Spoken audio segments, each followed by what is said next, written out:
மூத்த பத்திரிகையாளர் வெங்கடேஷ் சார் நம்மளோட நினைச்சிருக்காரு. வணக்கம் சார். வணக்கம் சார். ரொம்ப வருட காலமாக சினிமா துறையில் இருக்கிறீங்க. உங்களுக்கு கே ராஜன் சார் ரொம்ப நல்லா தெரிஞ்சிருக்கும். இப்போ அவர் பார்த்தீங்கன்னா இறந்துட்டாருன்னு தெரிஞ்ச பிறகு பார்த்தீங்கன்னா நிறைய செய்திகள்லாம் வருது.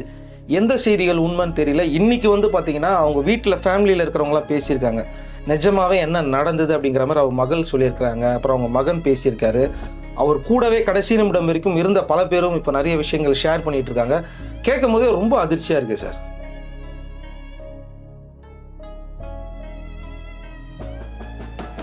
நீங்கள் சொன்னது மாதிரி கே ராஜன் அது ரொம்ப நல்லா தெரியும் சார். பத்திரிகையில் ஒர்க் பண்ணும்போதெல்லாம் அவரோட பழகின நாட்கள் ரொம்ப அதிகம். அவர் பெருமையாக பார்த்தீங்கன்னா நுங்கம்பாத்தில் பாம்கர் ஹோட்டல் இருக்குது, அங்கே தான் தங்கியிருப்பா, சாப்பிட்டு வருவாங்க, காஃபி சாப்பிட ஒன்றா சாப்பிட்ருக்கோம். ரொம்ப எளிமையான மனிதர், யதார்த்தமான மனிதர், நல்ல அன்பு உள்ளவர். ஃபர்ஸ்ட் ஆஃப் ஆல் இந்த ஒயிட் ஷர்ட், ஒயிட் பேண்ட், அந்த ஒயிட் ஹேர்னாலே நம்ம ராஜன் சார் தான் ஞாபகத்துக்கு வரும். ஸோ அப்படியே ஒரு டைப் ரொம்ப தமிழ் தொழிலத்தினுடைய அந்த சிறிய பட்ஜெட் படங்கள், சிறிய பட தயாரிப்புகளுக்கு மிகப்பெரிய ஒரு பில்லராக குரல் கொடுத்தவர். பட் நேற்று நம்ம அடையாறு அந்த கோபத்தில் திடீர்னு குதிச்ச ஒரு சம்பவம் கேள்விப்படும்போது என்னால் இது வரைக்கும் நம்பவே முடியல. என்னால் இப்போ கூட நம்ப முடியல பேசுகிற வரைக்குமே எனக்கு. ஆனால் அப்படிப்பட்ட ஒரு மனிதர், எல்லாத்தையுமே ஹெல்ப்பையும் பண்ணுறவர், உதவிகள் நிறைய பண்ணியிருக்காரு. ஸ்கூல் வச்சு நடத்திட்டு இருக்காங்க. நிறையா நிகழ்ச்சிகளுக்கு கூப்பிட்டோன்னா போயிடுவார். நான் இப்படி வரமா அப்படி வரமாட்டேன்லாம் கிடையாது. ஸோ அந்த மாதிரி ஒரு மனிதர் கிட்டத்தட்ட பார்த்தீங்க அப்படின்னா 1983 நம்ம ஃபீல்டுக்கு வந்தவர், ஆக்ட் பண்ணியிருக்காரு. தர்மச்சாரி படத்தின் மூலமாக தயாரிப்பாளர் டபுள்ஸ் பட பிரபுதா வச்சு பண்ணியிருக்காங்க. நினைக்காத நாள்னு சொல்லி நம்ம பார்த்திபன் வச்சு பண்ணாங்க. அவள் பவன் பண்ணியிருக்காங்க. செந்தில் டைரக்டர் ஸ்கிரிப்ட் பண்ணி கொடுத்துருக்காங்க. அப்புறம் எங்கள் ஊர் மாரியம்மான்னு சொல்லிட்டு சரத்குமாரை வச்சு படம் டைரக்ட் பண்ணியிருக்காரு, தயாரிச்சிருக்காரு. சரத்குமாருக்கு ஆயிரங்களை சம்பளம் வாங்கிட்டதுக்கு லட்சங்கள் கொடுத்தப்பட்டது இவர் தான் கொடுத்தது. நிறைய வீடியோவில் பேசியிருக்காரு. வேறு இந்த பார்த்திபனை வச்சு எடுக்கப்பட்ட நினைக்காத நிலையில் படம் பார்த்தீங்கன்னா அந்த படத்தில் இருக்கிற 1.5 கோடி ரூபா வரைக்கும் லாஸ் ஆன ஒரு சம்பவம். பட் அதை தாண்டி வந்தார். படம்னா ஒரு லாபம் வரும், நஷ்டம் வரும், கடந்து தான் போகணுன்னு ரொம்ப ரொம்ப ரொம்ப கஷ்டப்பட்டு வந்தவர். அவர் சிட்டி செங்கல்பட்டில் டிஸ்ட்ரிபியூட் சங்கத்தோட தலைவராக வேறு இருந்தார். ஸோ ப்ரொடியூசர் கவுன்சிலில் பார்த்தீங்கன்னா நிறைய பொறுப்பு பதவியில் இருந்தாங்க. ஒரு தயாரிப்பாளர் கஷ்டம்னா முன்னாடி போய் நிற்கக்கூடியவர். உடனடியே என்ன தேவை என்ன பண்ணு சொல்லி நிறைய உதவிகள் பண்ணக்கூடியவர். பட் இவர் நேற்று அடையார் கோபத்தில் இறங்கி தன் உயிரை மாய்த்து கொண்டதுன்றது உண்மையிலே ஜீரணிச்சிக்கவே முடியல. 85 வயசு. பட் இதற்கு முன்னாடி நீங்கள் பார்த்தீங்கன்னா அதே கோபத்தில் நித்யஸ்ரீன்னு ஒரு சிங்கர் இருக்காங்க. ஜீன்ஸ் படத்தில் கண்ணோட காண்பதெல்லாம், அப்புறம் மின்சார கண்ணா அப்படிங்கிற அந்த பாடலாம் பாடின பிரபலமான ஒரு சிங்கர், கர்நாடிக் சிங்கர். அவருடைய ஹஸ்பண்டும் பார்த்தீங்கன்னா 2012 அடையார் கோபத்தில் போய் குதித்து தன்னுடைய உயிரை மாற்றிக்கிட்டாரு. பட் ஏன் எதுக்கு அப்படிங்கிற ஒரு விஷயம். இன்னொன்று பார்த்தீங்கன்னா முக்கியமான ஒரு காரணம் சில சம்பவங்கள் சொல்லிடலான்ட்டு தான். காஃபி டே அப்படிங்கிற ஒரு காஃபி ஷாப் இருக்குது, இந்தியா பூராமே இருக்குது. நீங்கள் போனீங்கன்னா ரொம்ப ஹைஜீனிக்காக இருக்கும். நீங்கள் போய் உட்காந்து சாப்பிட்றலாம். கொஞ்சம் காஸ்ட்லி அதிகம் தான், ரொம்ப பீஸ்ஃபுல்லாக, காஃபி அவ்வளோ அருமையாக இருக்கும். அந்த காஃபி டே ஓனர் கூட, காஃபி டே ஷாப் ஓனர் கூட பார்த்தீங்கன்னா நிறைய கடன் பிரச்சனை போய் மாட்டி கடனை வாங்குறாரு, பிஸ்னஸ் போகிறாங்க, செய்கிறாங்க. ஒரு கட்டத்துக்கு மேலே கடன் கொடுக்க முடியல. பெங்களூரில் நேத்ராவதின்ற ஒரு ரிவரில் போய் அவரும் போய் இறங்கிடுறாரு. ஸோ இவர் இந்த சம்பவம்லாம் பார்க்கும்போது பார்த்தோம்னா ஒரு 2-3 நிமிஷம் அந்த முயற்சிக்கு பண்ணுறதுக்கு முன்னாடி யோசித்தாங்கன்னா கண்டிப்பாக கொஞ்சம் டக்குன்னு மீண்டு வந்துடுவாங்க அப்படின்னு தான் சொல்லிக்க விரும்புகிறேன் நான் அதை. ஏன்னா நம்மளை படைச்சது கடவுள், படைச்சா கண்டிப்பாக ஒரு டைமில் கூப்பிட்டுக்குவார். அது வரைக்குமே போராடி பார்ப்போம், வெற்றியோ தோல்வியோ வாழ்க்கையில். பட் இங்கே இந்த சம்பவம் ராஜன் சார் நேற்று பண்ணது என்னால் ஏற்றுக்கொள்ள முடியலை. கிட்டத்தட்ட பல படங்களை தயாரித்தவர், பல கஷ்டங்களை உணர்ந்தவர், பல பேர் தயாரிப்பாளர் வாழ வச்சவர், நிறைய தயாரிப்புகளுக்கு பண உதவி நிறையா பண்ணியிருக்கார். கிட்டத்தட்ட 15 கோடி ரூபாய்க்கு மேலே இவர்கிட்ட கை காசை போட்டு இவர் ஒரு பக்கம் வாங்கிலாம் கொடுத்து நிறையா தயாரிப்பாளர்களை படங்கள் பண்ண சொல்லி பண்ணவர். அந்த கடைசி நேரத்தில் இவருக்கு ஒரு படம் தேவைப்படும் போது கேட்கும்போது படம் ரிலீஸாக நஷ்டமாயிடுச்சு, அடுத்த படம் பண்ணணும் கூட அதை கூட கழுத்தில் துண்டு போட்டு கேட்க மாட்டார். சரி ரைட், அடுத்த படம் வரும்போது பண்ணி கூட, என்ன பிரச்சனை சொல்லி எங்கிட்டன்னு சொல்லிட்டு அதையும் கடந்து போயிடுவார். மற்றவருடைய வழிகளை உணர்ந்தவர். சின்ன தயாரிப்பாளர்கள் வாழ வேண்டும், அவர்களை கதாநாயகர்கள் வாழ வைக்கணும்னு சொல்லி நிறைய ஆடியோ லான்ச்லேருந்து சினிமா ஃபங்க்ஷன்லேருந்து வெற்றி விழா ஃபங்க்ஷன்லேருந்து கூப்பிட்டா உடனடியாக போகக்கூடியவர். அந்த ஸ்டேஜில் போய் நின்று மிகப்பெரிய குரல் கொடுப்பார். பட் இன்னைக்கு அந்த குரல் அடங்கிருச்சு. அதை ஏற்றுக்கொள்ளவே முடியல. ஸோ இந்த 15 கோடி ரூபாய்க்கு மேற்பட்ட இன்னமும் அதில் கூட பார்த்தீங்கன்னா ஒரு மிகப்பெரிய தயாரிப்பாளர் இருக்கார், தமிழ் படம் பண்ணவர், தெலுங்கில் பெரிய தயாரிப்பாளர். அவர் கிட்டத்தட்ட ஒரு 60 லட்ச ரூபாய்க்கு மேலே தர வேண்டிய ஒரு விஷயம் ஒன்று இருக்குது. இப்போ அதை வாங்குறத கொடுத்தாலும் அடுத்தவர்கள் அவர் ரொட்டேஷன் பண்ண முடியும். ஸோ அந்த மாதிரி சம்பவங்கள் நிறையா இருக்குது சார். ரொம்ப வேதனைக்குரிய விஷயந்தான். எனக்கு தெரிந்த வரைக்குமே சில பிரச்சனை நிறைய இருந்தது அவருக்கு, உடல் ரீதியாக பிரச்சனை நிறையா இருந்தது. கடைசியாக பார்த்தோம்னா ஒரு பைபாஸ் சர்ஜரி கூட பண்ணப்பட்டதா எனக்கு ஒரு தகவல் வந்து விசாரிக்கும் போது, அதுவும் எவ்வளோ பல லட்சங்கள் ஆயிருக்குன்னு தெரியும் உங்களுக்கு. அதையும் தாண்டி போயிட்டு அவர் வந்து கொஞ்சம் வீட்டில் இந்த டென்ஷன்லாம் இருக்கும்போது பார்த்தீங்கன்னா, ஹோட்டல் பாம் குரோவிலே தான் நிரந்தரமாக தங்கப்பட்ட ஒரு விஷயமும் ஒன்று இருக்குது ஹோட்டலில். கூட ஒருத்தர் நபர் இருப்பாங்க, அந்த டிரைவர் கூட இருப்பாங்க, ஃப்ரெண்ட்ஸ் ஒருத்தர் இருக்கப்பட்ட ஒரு விஷயம் ஒன்று இருக்குது. அங்கே தான் சாப்பிடுவோம். நான் அங்கே நிறையா நாட்கள் நான் மீட் பண்ணியிருக்கேன், நிறைய விழாக்களில் சந்திச்சிருக்கேன். அது இந்த உயர்ந்தவர், மிடில், லோன்னு பார்க்க மாட்டார். யாராக இருந்தாலுமே கூப்பிட்டு குறைச்சி வந்து அழகாக பேசக்கூடிய ஒரு நபர் அவர். ஸோ அந்த பாம்குரோ ஹோட்டலில் தான் தங்கியிருக்காங்க. போக்குவரத்து எல்லாமே அங்கே தான். பாம்குரோ தங்கும்போது பார்த்தீங்கன்னா ஹோட்டலில் சாப்பிடுவார், வீட்டிலேருந்து கூட சாப்பாடு வரும். பசங்களும் கூட வந்து கூட இருந்து பார்த்துட்டு அப்பா பார்த்துட்டு தங்கிட்டு சாப்பிட்டு போன சம்பவங்கள் இருக்குது. நண்பர்கள் கிட்டத்தட்ட பார்த்தீங்கன்னா 2, 3 நண்பரோடையே தான் ட்ராவல் பண்ணுவார் அவர். அதிகமாக நான் பார்த்தது நம்மளோட தான் நிறைய நாள் பார்த்துருக்கேன் நான் அதை. பட் இப்போ சமயத்தில் கூட ஒரு 4 நாளுக்கு முன்னாடி கூட பார்த்தீங்க அப்படின்னா ஒரு பேஸ் மேக்கர் வைக்கப்பட்ட ஒரு நிகழ்ச்சி. அதுக்கு 12 லட்ச ரூபாய்க்கு மேலே செலவாகும் உங்களுக்கு அதை. அதுவும் வச்சிருக்காரு. அப்போ உடல் ரீதியாக அவருக்கு ஏதோ ஒரு அழுத்தம் வந்து இருந்துக்கிட்டே இருந்திருக்கு. அது வெளியில் நண்பர்கிட்ட ஃபேமிலியாக சொல்லியிருக்கலாம். ஏன்னா இவருக்கு வர வேண்டிய பணம் வேற வரல. நீங்கள் அந்த பணம் கிணம் கேட்குறப்ப கொடுத்து வாங்கி, ஆனால் இவர் எங்கே வாங்கினாரே தெரியல உங்களுக்கு. இப்போ இவர்கிட்டையும் பெரிய மல்டி குரோர்லாம் கிடையாது அவர்கிட்ட, பெரிய கோட்டீஸ்வரர்லாம் சொல்ல முடியாது. வாங்கி வாங்கி ரொட்டேஷனில் பண்ணக்கூடியவர் தான் அது. ஸோ அப்படி கொடுக்கும்போது பணம் வரலைங்கும் போது அந்த அழுத்தம் நிறையா இருக்குது. வீட்டில் இருந்து வந்து ஹோட்டலில் தங்கப்பட்ட ஒரு விஷயம் இருக்குது. இங்கே தனிமையில் விடும்போது தான் சில சிக்கல்கள் வரும் நமக்கு. அதை வீட்டோடு இருந்தாருன்னா பிரச்சனை இல்லை.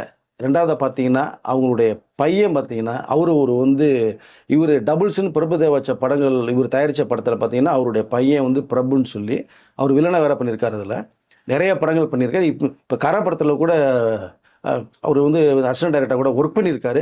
ஆனால் அவர் ஒரு படம் டைரக்ட் பண்ணியிருக்காரு. எல்கேஜின்னு படம் ஆர்ஜே பாலாஜியை வச்சு அவர் ஹீரோ பண்ண படம். அந்த படத்தை வந்து டைரக்ட் பண்ணவர் கேஆர் பிரபு. இவர் தான். அவரும் சினிமா துறையில் இருக்கிற ஒரு ஆள் தான். இப்போ தன்னுடைய பையனை டைரக்டர் ஆகணும்னு பார்த்தாரு, டைரக்டர் ஆக்கிட்டாரு. அது ஒரு சந்தோஷம் அவருக்கு. இருந்தாலுமே பார்த்தோம்னா நிறைய கடனில் போய் லாக்காகி அந்த பணம் வராததுனால மன உளைச்சல் அதிகமாக இருக்குது. இதை வந்து பசங்களும் வீட்லேயும் கொஞ்சம் அப்பா பார்த்துருக்கா, இருந்தாலும் வீட்டில் தங்க முடியல, தனியாக வந்து தங்கிட்டாரு. என்னுடைய ட்ராவல் இப்படி தான் இருக்குன்றது கிட்டத்தட்ட 85 இயர்ஸ் ஓல்டு.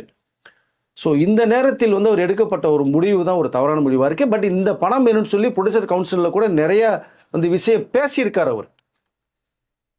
அதாவது டிஸ்ட்ரிபியூஷன் துறையில் அவருக்கு நிறைய அனுபவம். தயாரிப்பவருடைய கவுன்சிலில் போஸ்ட்லேருந்து பல பேருக்கு பல பிரச்சனைகளை வந்து தீர்த்து வச்சவர் அவர். தயாரிப்பாளர், இயக்குனர், நடிகர், பன்முகங்கொண்ட ஒரு கலைஞர் அவர். சுருக்கமாக ஒரு நல்ல மனிதர் அவர், சுருக்கமாக சொல்லப்போனால். ஸோ அப்படிப்பட்ட ஒரு நபர் வந்து இந்த பணம் நெருக்கடி, வீட்டில் சொல்ல முடியல, உள்ள சிக்கல்கள், கடைசியில் பார்க்க போனால் அந்த கவுன்சிலில் கம்ப்ளைண்ட் பண்ணி அதுவும் சரியான ஒரு ரீச் ஆக முடியல.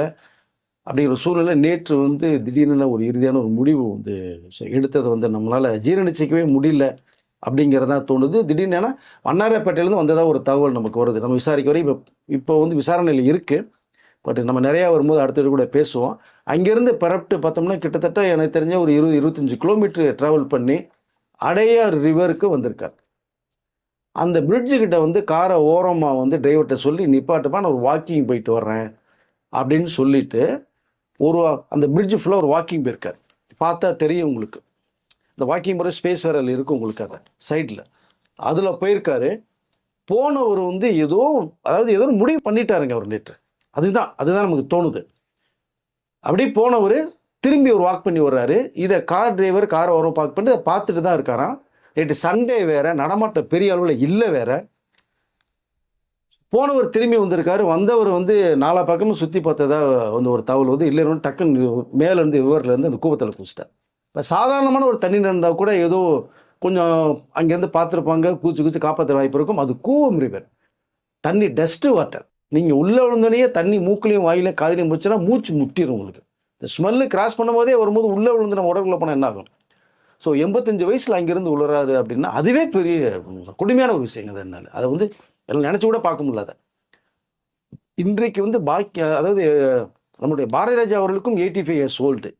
அவரும் முடியாமல் வீட்டில் இருக்கார் இப்போ. பட் இவர் வந்து நல்ல ஒரு 60 வயசு பையன் மாதிரி தான் அவ்வளோ ஸ்பீடாக போவார், வருவார், நடப்பார், பேசுவார், ஆக்டிவாக இருந்த ஒரு மனிதர் திடீர்னு என்ன அடையாறு வரல விழுந்து தற்கொலை செய்து. நேற்று திடீர்னு வந்து அடையாறு ரிவரில் வந்து விழுந்தது அப்படிங்கிறது வந்து எப்படி சொன்னே தெரியல. நிறைய தயாரிப்பாளர்கிட்ட போகும்போது கூட பார்த்தா, இப்போ கூட வந்து தயாரிப்பாளர் தனஞ்சயன்ற ஒரு விஷயம் நம்ம பேசும்போது கூட அவர் சொல்லக்கூடிய விஷயம் வந்து நல்ல எங்கிட்டே சொல்லியிருந்தா கூட பரவாயில்ல, நாங்கள் ஏதோ ஒரு ஆர்கனைசேஷன் பண்ணிக்கின்னே பேசி பண்ணியிருப்போம் அப்படிங்கிற தகவலில் சொல்கிறாங்க. ஸோ நிறைய பேர்ட்ட அவர் வந்து என்னென்னா, அவர் அந்த காலத்து மனிதர். நீங்கள் இப்போ போய் எனக்கு இது வேணும் ஒன்று கேட்க மாட்டாங்க. காசு இல்லைன்னா கூட இருக்க மாதிரியே காட்டிக்குவாங்க. பசி இருந்தால் கூட சாப்பிட்டது மாதிரியே காட்டிக்குவாங்க. ஸோ அப்படி தான் அவருடைய பயணம் இருந்திருக்கு. நான் நிறைய பார்க்கும்போது அதை அதில் யார்கிட்டையுமே அவர் போய் எனக்கு இது வேணும் அது வேணும்னு கேட்கல, கேட்டதும் இல்லை. ஸோ இன்றைக்கி வந்து தமிழ் திரையுலகம் ஒரு நல்ல மனிதர் இழந்துருச்சுன்னு தான் சொல்ல முடியும். இப்போ அவங்க பசங்க வந்து பொண்ணும் பையனும் சேர்ந்து இப்போ வந்து வீட்டிலலாம் பிரச்சனை இல்லை, செய்யலை, நிம்மதியாக இருந்தார். நான் தண்ணியில் தங்கணுமோ நாங்கள் போய் பார்த்துட்டு வருவோம், செய்வோம். பட் அப்பா வந்து எதுவுமே சொல்லலை, செய்யலை. ஆனால் அந்த பணம் கொடுத்தது வச்சது கடன் இருக்குது தெரியும் எங்களுக்கு. ஒரு 15 கோடி ரூபாய்க்கு மேலே வந்து அப்பா கொடுக்கப்பட்ட ஒரு விஷயம் இருக்குது. அது திரும்பி வரலைங்கிற அந்த அழுத்தம் அவருக்கு இருந்தது. ரெண்டாவது கொஞ்சம் உடல் ரீதியாகவும் அவர் கொஞ்சம் அவருக்குள்ளேயே போட்டு உலட்டிக்கிட்டாரு. நாமெல்லாம் இருக்கோம் செய்யணும் கூட பேசப்பட்ட ஒரு விஷயம் இருக்குது. ஆனாலும் அவர் இந்த முடிவு எடுத்துகிட்டு தான் என்னால் ஏற்றுக்கொள்ளே முடியலன்னு ஒரு தகவல் சொல்கிறாங்க. இப்போ அந்த 15 கோடி ரூபாய் எங்களுக்கு மீட்டு தாருங்கள்ங்கிற விஷயத்த பையனும் பொண்ணும் இப்போ வந்து அதை கேட்டுட்ருக்காங்க. ஸோ இந்த சம்பவம் வந்து இனிமேலாவது இண்டஸ்ட்ரியில் யாருமே நடக்கக்கூடாதுங்கிறத சொல்லிக்க விரும்புகிறேன். நான் ஏற்கனவே இந்த சம்பவங்கள் நடந்தது நிறைய இருக்குது. மிகப்பெரிய தயாரிப்பாளர் ஜிவி அவர்கள் ஒரு விஷயம் ஒன்று இருக்குது. திருப்பதி பிரதர்ஸில் வந்து அந்த 4 பேரில் ஒரு தயாரிப்பாளர் பண்ணிக்கிட்ட ஒரு சம்பவம் இருக்குது. ஸோ இது அப்படியே தொடர்கதையாக போகுது. பட் இது ஒரு வந்து என்னென்னா அதை ஃபுல் ஸ்டாப் வைக்கணும். இது யார் வைப்பா அப்படின்னா அது துறையை சேர்ந்தவளை தான் வைக்கணும். நம்ம சசிகுமாருடைய உறவினர் ஒருத்தர் வந்து அழுத்தம் கொடுக்கப்பட்டதால் இறந்த ஒரு தகவலும் இருக்குல்ல சார்? எஸ், அதுதாங்க. இது தொடர்கதையை போகக்கூடாது. அதுதான் இப்போ சொல்கிறேன் நான். இதை நீங்கள் இப்படியே போனீங்கன்னா நாளைக்கு எத்தனை இந்த தயாரிப்பாளர் இருக்காது, எவ்வளோ கஷ்டப்பட்டு வட்டி பணம் வாங்கி எவ்வளோ அந்த மன அழுத்தத்தில் இருக்கான்னு தெரியுமா உங்களுக்கு? பட் இப்படிப்பட்ட ஒரு முடிவை யாரும் எடுத்துட வேணாம் தயவுசெய்து யாருமே தான் நான் சொல்லிக்கல விரும்புகிறேன். ஆனால் தயாரிப்பாளர் சங்கம் வந்து இருக்குது. ஒன்று ஆக்டிவான தயாரிப்பாளர் சங்கம் சொல்கிறாங்க, 2 தயாரிப்பாளர் சங்கம் இருக்குது அப்படின்றாங்க. ஆனால் பெரும்பாலும் வந்து பார்த்திங்கன்னா பல பேர் சொல்கிறது என்னென்னா, இந்த மாதிரி நிறைய பிரச்சனைகள்லாம் இருக்குது, ஆனால் அது பேசி முடிக்க முடியாமலே தொடர்ந்து இழுபறியாகவே இருக்குது அப்படிங்கிற மாதிரியும் நிறைய பேர் சொல்கிறாங்க. இதாங்க ஒரு விஷயம் பாதிக்கப்பட்டவங்க கொடுத்தாங்கன்னா நடவடிக்கை உடனே எடுக்கணுங்க. நீ யாரை போட்டிங்கன்னா அது இறங்கி சூடு குறைஞ்சிருங்க. நீங்கள் அதை வந்து ஆக்டிவ் தயாரிப்பாளர் சங்கம் சொன்னீங்க, நீங்கள் இருக்குது நான் ஆக்டிங் இல்லாமல் இருக்கிற மாதிரி தான் தோணுது நமக்கு அதை. ஸோ இப்போ தயாரிப்பாளர் சங்கத்தில் வந்து இந்த புதிய நபர்கள் பதவியேற்றிருக்காங்க. இப்போ அவர்களாவது உடனடியாக ஏற்கனவே இவர் தயாரிப்பு சங்கத்தில் வந்து புகார் கொடுக்கப்பட்ட ஒரு விஷயம் ஒன்று இருக்குது. அதில் பொறுப்புலையும் இருந்தவர் இவர். அப்படிங்கும்போது வந்து டக்குன்னு உடனடியாக ஒரு தீர்வு எடுத்து டக்குன்னு பேசி சரி என்ன வருது பாட்டை உடனே கொடுக்க முடியாதான், கொஞ்சம் கொஞ்சமாக வாங்கியா கொடுத்து இவருடைய பிரச்சனைகளை தீர்க்கணும் இல்லையா? இப்போ இந்த 12 லட்ச ரூபா ஃபேஸ் மேக்கர் வச்சுருக்காரு, அது எங்கேருந்து வாங்கின வேறு தெரியாது. இதை இப்போ வந்து பார்த்திங்கன்னா வழக்கம் போல் ஒரு அறிக்கை வரும், நாங்கள் வந்து மனம் வருந்திக்கிறோம், எங்களை விட்டு பிரிஞ்சிட்டாரு, இனிமேல் வந்து பார்த்தீங்கன்னா கவுன்சிலிங்கில் ஏதாவது பிரச்சனை இருந்தால் எங்ககிட்ட சொல்லுங்கள், நாங்கள் அவங்களுக்கு வந்து டாக்டர் மூலமாக ஒரு கவுன்சிலிங் தரோம் அப்படிங்கிற மாதிரிலாம் சொல்லுவாங்க. இது ஒரு தடவையும் இது தொடர்ந்து நடந்துக்கிட்டே தான் இருக்குதே தவிர இதுக்கு தீர்வே கிடையாது. ஒரு முறையும் இந்த மாதிரி இரங்கல் அறிக்கை மட்டும்தான் கொடுக்குறாங்களே தவிர இறங்கி ஒரு தயாரிப்பாளருக்கு பிரச்சனைனா ஒரு யாருமே பெருசாக வந்து அது வர்றதில்லை. அது ஒரு பேச்சுவார்த்தையாக போயிட்டு அது பாதியிலே போகிறது இதுன்றது வந்து தொடர்ந்து பல வருஷமாகவே எல்லாரும் குற்றச்சாட்டு வச்சுட்டு இருக்காங்க. ஒரு மனிதன் போனதுக்கு பிறகு ரெஸ்ட் இன் பீஸு ரிப்புன்னு சொல்கிறது, அவர் ஆத்மா சாந்தின்னு சொல்கிறதெல்லாம் வந்து என்னை பொறுத்தவரை ஏற்றுக்கொள்ள முடியலைங்க. உயிரோடு இருக்கும்போது அவருடைய பிரச்சனைகள் என்ன நடந்தது? மற்றவருடைய கம்பெனிக்கு ஃபங்க்ஷனுக்கு வந்து இவர் குரல் கொடுக்குறாருல்ல, எவ்வளோ பேசுகிறாருல்ல, தயாரிப்பாளர்ல ஹீரோக்கள் வாழ வைங்க, நீங்கள் இப்போ இவ்வளோ கோடிகளில் வாங்குறீங்க, உங்களுக்குன்னு ஒரு நியாயமான சம்பளத்தை வாங்கிக்கோங்க, தயாரிப்பாளர் அழுத்தம் கொடுக்குறீங்க, அவரு போய் வட்டிக்கு வாங்கிட்டு பணம் பண்ணுறாரு, மாட்டிக்குது. இவ்வளோ விஷயங்கள் மற்றவர்கள் குரல் கொடுக்குற மனிதனுக்கு நீங்கள் இப்படி ஒரு கடன் நான் கொடுத்துருக்கேன் 15 கூட மேலே வர வேண்டியது இருக்குன்னு சொல்லும்போது நீ கொஞ்சமாக வாங்கி பேசி கொடுத்துருந்தா பிரச்சனை இருந்திருக்காது இல்லையா? அதே மாதிரி திருட்டு விசிடி வந்தப்போ இவரே போய் டைரெக்டாக பர்மா பஜார் எல்லாம் போய் பிரச்சனையாகி இவர் மேலே கேஸ் விழுந்து அதெல்லாம் கூட பண்ணார் இவர் சினிமாவுக்காக தன்னுடைய வாழ்க்கையை தியாகம்னு சொல்லலாங்க. கிட்ட 44 வருடங்கள் சினிமாவில் இருக்கார். 83 இருக்கார். பேசாமல் ஸ்கூலே நடத்திட்டு அங்கேயே இருந்தாரா நிம்மதியாக இருந்திருக்கும். பேசாமல் இருந்திருக்கலாம், 3 வேளை சாப்பிட்டு ஸ்கூலில் பார்த்துட்டு நிம்மதியாக இருந்திருக்கலாம் அவர். பட் கலைத்துறையில் ஈடுபாடு உள்ளவர்கள் வந்து கலைக்காக உயிரை கொடுத்த வேறு தொழில் தெரியாதுங்க. இப்போ வாரியராஜா பையன் மனோஜ் அவர்களுக்கு வந்து இவ்வளோ கோடிகள் இருக்குது, நீ படம் ஏதாவது பிஸ்னஸ் பண்ணணும்னா எனக்கு தெரியாதுன்றார் அவர். எனக்கு சினிமா விட்டு அவரை தெரியாதுங்க, நான் என்ன பண்ணுவேன்னு கேட்குறாரு மனோஜ். அவர் நம்ம விட்டு போயிட்டார். அதே மாதிரி தான் இவரும் கலைத்துறைக்காக தன் வாழ்க்கையை அர்ப்பணம் செய்து கொண்டவர்கள் எல்லா பேருமே. பட் அவர்கள் சிறப்பாக இருக்கணும், அந்த கலைத்துறையை வந்து காப்பாற்றணும். பட் போனதுக்கு பிறகு போயிட்டாருன்னு வருத்தப்படுறதுல என்ன இருக்குது? இப்போ வருத்தப்படுறாங்க, வருத்தப்பட என்ன பண்ண முடியும்? அவர் இருக்கும்போது சில விஷயங்கள் சொல்கிறாரு, கேட்குறாரு, அதை செயல்படுத்தினா சிறப்பாக இருக்கும் இல்லையா? நீங்கள் வந்து நடவடிக்கை இம்மிடியட்டாக எடுக்கணும். நீ எடுக்காமல் ஆற போட்டிங்கனாலே இந்த பிரச்சனைகள் வரதான் செய்யும். Okay sir. இது மாதிரி இன்னும் எத்தனை தயாரிப்பாளர் இருக்காங்கன்னு சொல்லிட்டு இந்த தயாரிப்பாளர் சங்கத்தை சேர்ந்தவங்க தான் ஒரு மீட்டிங் வச்சு யாருக்காவது ஏதாவது பணம் வர வேண்டியது இருக்குதா, உடனே வந்து எங்ககிட்ட சொல்லுங்க தயவு செஞ்சு, நீங்களே உங்களை வச்சுக்காதீங்க சொல்லி இவங்களே ஒரு ஒரு அவசர மீட்டிங் போட்டு இன்னும் யார் யார் தயாரிப்பாளருக்கு என்ன பிரச்சனை இருக்குது, நெருக்கடி இருக்குதுங்கிறத வந்து இவங்க பொறுப்பேற்றுட்டு பண்ணணும். இல்லை இப்படி ஒரு ஒரு தரையும் வந்து இரங்கல் செய்தியாக சொல்லிக்கிட்டே இருந்தாங்கன்னா அது வந்து அது என்ன சங்கம் அப்படிங்கிறது வந்து நம்ம ஒன்றும் புரியல. அது ஆக்டிவாக இருக்குதா இல்லையானே நம்மளுக்கு தெரியல. சங்கத்தில் ஜெயிச்சுட்டு அவங்க வேலையை பார்க்க போனாங்கன்னா பிரச்சனை அது தீராது. சங்கங்கிறது தயாரிப்பாளர் பிரச்சனையை தீர்க்கிறது தானே சங்கம். அது ஒவ்வொரு முறையும் வந்துட்டு இது மாதிரி வந்து இரங்கல் அறிக்கை சொல்றது வந்து சங்கமே இல்லையே சார். அதுதான் ஒரு சங்கம் எதுக்கு உருவாக்குறது? ஒரு தயாரிப்பாளர் வந்து கஷ்டப்படும் போது எதுக்காக உருவாச்சு, என்ன நஷ்டமாச்சுன்னு அந்த சம்மந்தப்பட்ட துறையில் பேசி அதை தீர்வு காண்கிறது தான் அது அமைக்கப்படுறதே. பட் இது வந்து 2 நாளில் கடந்து போயிடும் அசால்ட் இருந்தாங்கன்னா மீண்டும் ஒரு சம்பவம் இருந்தால் என்ன பண்ணுவீங்க நீங்கள்? ஸோ அதையும் கடந்து போக முடியுமா? இது கடைசியாக இருக்கணுங்கிறதா இது நம்மளுடைய வந்து ஆசை. உயிர் பிரச்சனை இல்லையா அது? இல்லையா? டிப்ரெஷனில் போய் ஒருத்தர் லாக் ஆகுறாங்க அப்படின்னா அதை மீட்டு கொண்டு வரணுங்க. இப்போ ஸ்ரீ வந்து பெரிய பிரச்சனையில் மாட்டி தான் போதைப் பொருளுக்கு அடிமையாக டெல்லியில் போயிருந்தார் இல்லையா? அவர் மீட்டு கொண்டு வந்தோம். அது மாதிரி 2 பிரச்சனைகள் இருக்குங்கிறத வந்து நீங்கள் தீர ஆலோசனை பண்ணி கவுன்சிலில் வந்து ஆக்டிங் ப்ரொடியூசர் இதுவோ பட் இந்த ப்ரொடியூசர் கவுன்சிலோ வாரத்துக்கு ஒரு நாள் ஒரு மீட் பண்ணி பண்ணுறாங்க. பொதுக்குழு செயற்குழுலாம் போடுறாங்க. பட் தயாரிப்பாளருக்கு என்னென்ன சூழ்நிலை இருக்குங்கிறத நீங்கள் பேசுனா அவங்களுடைய அந்த விஷயங்களை வந்து பேசுறது வாய்ப்பு இருக்கும். நீங்கள் ஒரு முடிவு பண்ணலாம். பட் இது வந்து ஒரு முற்றுப்புள்ளி வைக்கணும். இவர் ஐயா கே ராஜன் அவர்களுடைய இந்த சம்பவத்துக்கு ஒரு முற்றுப்புள்ளி வைக்கணும். இதுதான் கடைசியாக இருக்கணும். இது வந்து இது என்னன்னா கம்மா போட்டு தொடர்கதையாக போயிடக்கூடாது. எத்தனை நல்ல தயாரிப்பாளர் இழந்திருக்கோம் தெரியுமா நம்ம? அதான் ஏற்கனவே சொல்லியிருக்கேன், பேர் சொல்லியிருக்கேன் இப்போ நான். ஸோ அவ்வளோ தயாரிப்பாளர் விட்டு போயிட்டாங்க.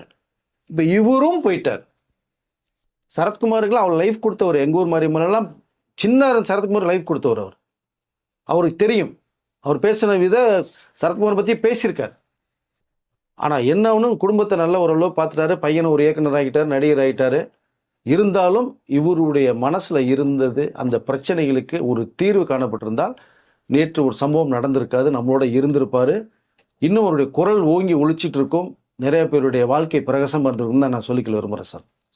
அவங்க குடும்பத்துக்கு ஆழ்ந்த இரங்கல் தான் தெரிவிச்சுக்க முடியும். வேற என்ன சொல்றதுன்னு நம்மளுக்கு தெரியல. இதுக்கு மேலே தயாரிப்பாளர் சங்கம் தான் இதை பார்க்கணும். அவங்க தான் பொறுப்பேற்றுக்கணும் அப்படிங்கிறத நம்ம சொல்கிறோம். நன்றி சார். இல்லை, பொறுப்பேற்றுக்கிறது முடியாது சார், அதுக்கு வாய்ப்பு கிடையாது. பட் என்னதால யாரையுமே ஃபாலோ பண்ண முடியாது நம்ம. பட் ஒரு கஷ்டம் ஒன்று இருக்குது அப்படின்னா அதில் முறையாக சொல்கிறாங்க அப்படின்னா அதை தீர்த்து வச்சு பேசி பண்ணுறதுக்கான முயற்சிகளை எடுக்கிறாங்க. கவுன்சிலில் நிறைய பேருக்கு எடுத்திருக்காங்க, எனக்கும் தெரியும். ஆனால் முடிவு கிடைக்கல. என்னுடைய அதாவது என் நண்பருக்கு பிரச்சனை வரும்போது அதையும் எடுத்துலாம் பண்ணாங்க. ஆனால் பெரிய அளவில் ஒரு பிரச்சனை வருது, நம்மளுடைய தயாரிப்பாளர் இருக்குங்கும் போது கொஞ்சம் ஃபாஸ்ட்டாக போயிட்டு ஒரு முடிவு தான் சிறப்பாக இருந்திருக்கும். பட் இப்போ அவங்க பையனும் பொண்ணும் சேர்ந்து அந்த 15 மீட்டு தாருங்கன்ற மாதிரி சொல்கிறாங்க. அட்லீஸ்ட் அதாவது மீட்டு எதையாவது கொடுத்தாங்கன்னா அவங்களுடைய வாழ்க்கை சிறப்பாக இருக்கும். ஸோ அதனால் ஒரு மனிதர் வந்து இந்த மாதிரி முடிவு எடுக்கிறார் அப்படின்னா 2 விதம் தான். ஒரு நிம்மதி இல்லாமல் வீட்டில் எதுவுமே இல்லை, கஷ்டம், இந்த வயசுக்கு மேலே வாழ வேணான்னு சொல்லிட்டு முடிவு எடுப்பாங்க. இல்லை போதும் இதுக்கு மேலே நம்ம இருக்க வேண்டாம், மற்றவர்களுக்கு கஷ்டம் கொடுக்க வேணாம்னு ஒரு முடிவு எடுப்பாங்க. ஆனால் இவர் எடுக்கப்பட்ட முடிவு என்னங்கிறது வந்து நம்ம விசாரிச்சுட்டு இருக்கோம். இப்போ தகவல் வரும். எதுவாக இருந்தாலும் ஒரு தவறான முடிவை வந்து ஐயா எடுத்துட்டாரு. இது மாதிரி மீண்டும் யாரும் எடுத்துடக்கூடாதுங்கிற ஆதங்கத்தில் தான் நான் பேசியிருக்கேன் சார். நன்றி சார். நன்றி சார்.